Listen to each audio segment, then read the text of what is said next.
ಅಸ್ಸಲಾಮು ಅಲೈಕುಂ.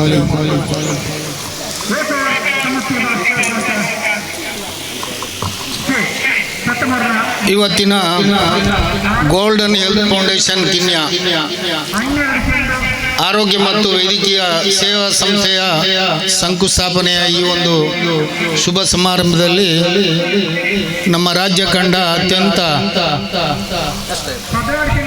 ಸದಸ್ಯರು, ಪ್ರೀತಿಯ ಯುಟಿ ಖಾದರ್ ಅವರೇ, ಎಸ್ಪೈಟೈಸ್ನ ಅಶ್ರಫ್ ರವರೇ, ಮತ್ತೆ ಇಲ್ಲಿ ಎಲ್ಲ ನನ್ನ ಹಿರಿಯರು ಯಾರು ಇಲ್ಲ ಅಂತ ಕಾಣುತ್ತೆ, ಎಲ್ಲ ಕಿರಿಯರೇ ಅಂತ ಕಾಣುತ್ತೆ, ನಾನೇ ಹಿರಿಯ ಅಂತ ಇರ್ಬೋದು ಅಂತ.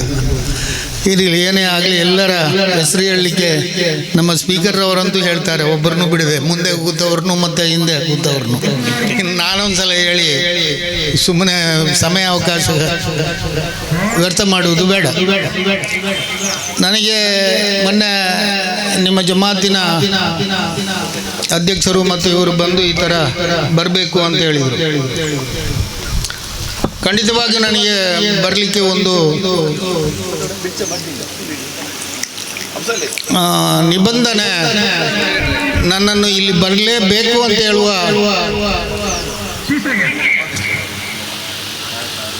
ಒಂದು ವ್ಯವಸ್ಥೆಗೆ ತಂದು ನಿಂತು ಇವತ್ತು ಅದಕ್ಕಾಗಿ ಬಂದಿದ್ದೇನೆ.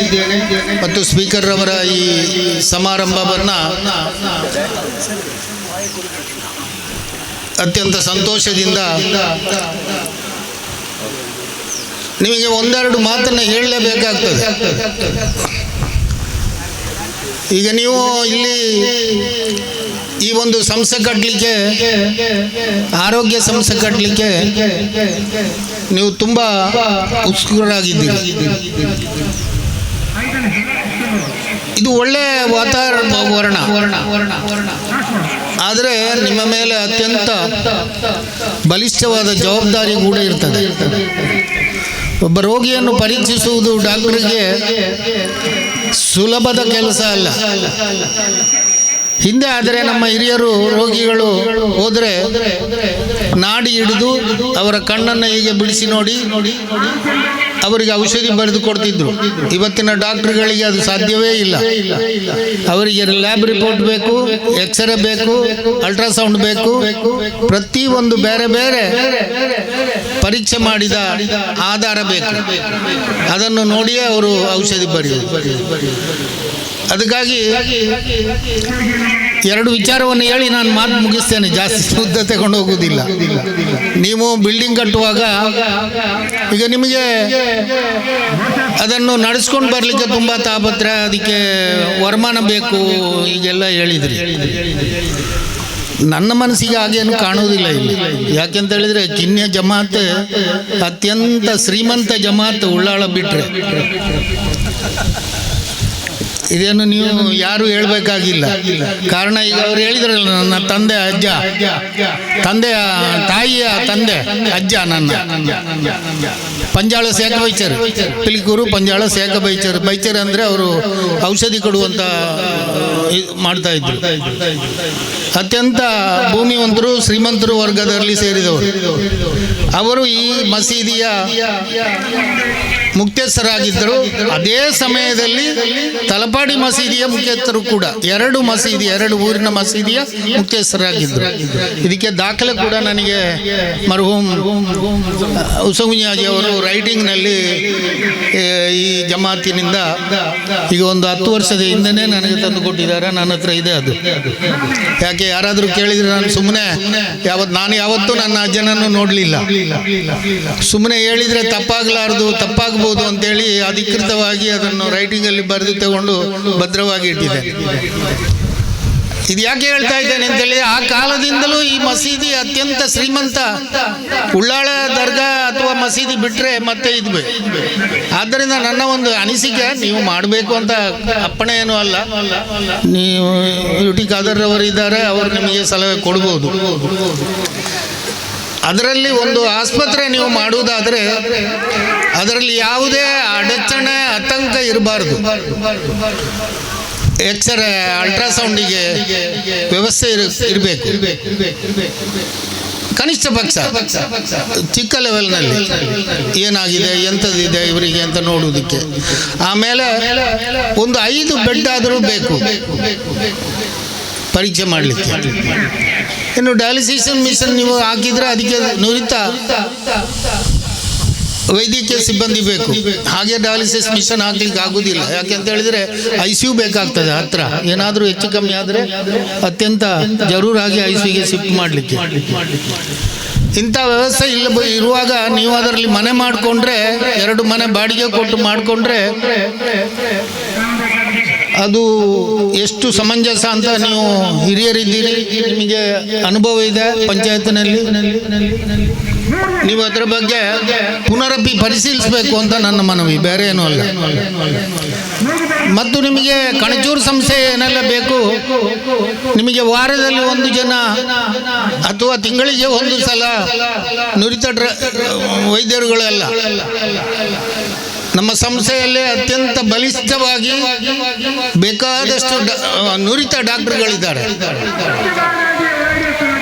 ಸರ್ಜರಿ, ಮೆಡಿಸಿನ್, ಮತ್ತೊಂದು ಮುಗಿದೊಂದು ಎಲ್ಲ ಡಿಪಾರ್ಟ್ಮೆಂಟ್ನಲ್ಲೂ 3-4 ಪಂಗಡಗಳಿದೆ. ಪಂಗಡಗಂದರೆ ಡಿವಿಷನ್.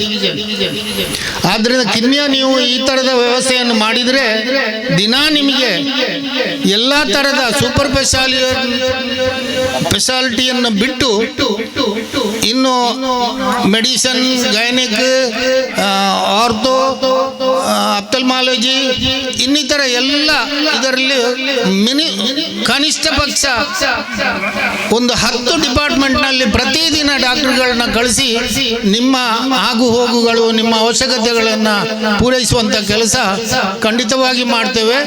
ಇನ್ನು ಅದಕ್ಕೆ ಬೇಕಾದಂಥ ನೀವು ಒಂದು ಸಲ ಈ ಒಂದು ಕಟ್ಟಡಗಳನ್ನು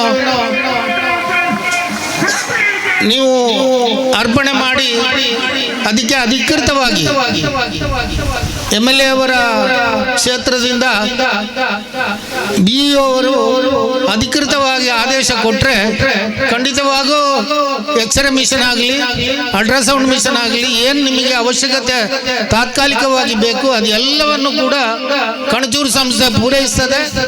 ಕಣಚೂರು ಸಂಸ್ಥೆಯಿಂದ ನೀವು ಅಪೇಕ್ಷೆ ಪಡಬಹುದು. ಆ ಒಂದು ಕೆಲಸಕ್ಕೆ ನಿಮಗೆ ಇಲ್ಲಿ ಈ ಸಮಾರಂಭದಲ್ಲಿ ನನ್ನನ್ನು ಕರೆಸಿ ಇಷ್ಟೊಂದು ಮಾತಾಡಲಿಕ್ಕೆ ಅವಕಾಶ ಮಾಡಿಕೊಟ್ಟಿದ್ದೀರಿ. ನಿಮಗೆಲ್ಲರಿಗೂ ವಂದಿಸಿ ಮುಂದಿನ ದಿನಗಳಲ್ಲಿ ನಿಮ್ಮ ಸಂಸ್ಥೆ ಈ ನಾಡಿನಲ್ಲಿ ಅಥವಾ ಈ ಭಾಗದಲ್ಲಿ ದಕ್ಷಿಣ ಕನ್ನಡ ಜಿಲ್ಲೆಯ ಉಳ್ಳಾಳದಲ್ಲಿ ಅತ್ಯಂತ ಶ್ರೀಮಂತ ವರ್ಗದ ಒಂದು ಮಸೀದಿ ಆಗಲಿ. ಯಾಕೆಂತ ಹೇಳಿದರೆ ಹೆಲ್ತ್ ಕೇರ್ ಸ್ಥಾಪಿಸಿದಂಥ ನನಗೆ ತಿಳಿದ ಮಟ್ಟಿಗೆ ಮಸೀದಿ ಆಡಳಿತದಲ್ಲಿ ಎಲ್ಲೂ ಕಾಣುವುದಿಲ್ಲ. ಯಾಕಂದರೆ ನಾನು ವಕ್ಫ್ ಬೋರ್ಡಿನ ಅಧ್ಯಕ್ಷನಾಗಿದ್ದೆ 3 ವರ್ಷ. 628 ಮಸೀದಿ ಅಧಿಕೃತವಾಗಿ ದಾಖಲಾದ ಮಸೀದಿಗಳು PK AP ಎಲ್ಲವೂ ಸೇರಿ, ಮತ್ತು ತಬ್ಲೀಗ್, ಜಮಾತ್ ಇದೆಲ್ಲ ಸೇರಿ 628 ಮಸೀದಿ ಅಧಿಕೃತವಾಗಿ ನೋಂದಾಯಿತವಾದ ಮಸೀದಿಗಳಿದೆ. ಇದರಲ್ಲಿ ಯಾವುದರಲ್ಲೂ ನನಗೆ ತಿಳಿದ ಮಟ್ಟಿಗೆ, ಯಾಕೆಂದರೆ ಎಲ್ಲಾದರೂ ಇದ್ದರೆ ಅದು ನನಗೆ ತಿಳಿದಿರಬೇಕು ಅಂತ ಇಲ್ಲಲ್ಲ, ಆದ್ದರಿಂದ ಎಲ್ಲೂ ಕೂಡ ಇಲ್ಲ. ನೀವು ಇದೊಂದು ಉತ್ತಮವಾದ ಕೆಲಸಕ್ಕೆ ಕೈ ಹಾಕಿದಿರಿ, ನಿಮಗೆ ಸಾಧ್ಯ ಇದೆ.